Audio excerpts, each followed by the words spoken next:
Unplug the coffee grinder. Use a soft, damp cloth to clean the outside of the appliance.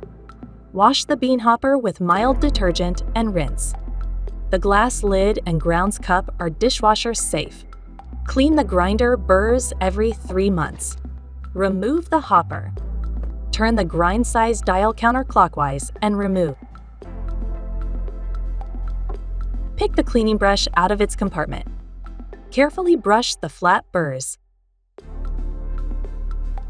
Put the cleaning brush back into its case.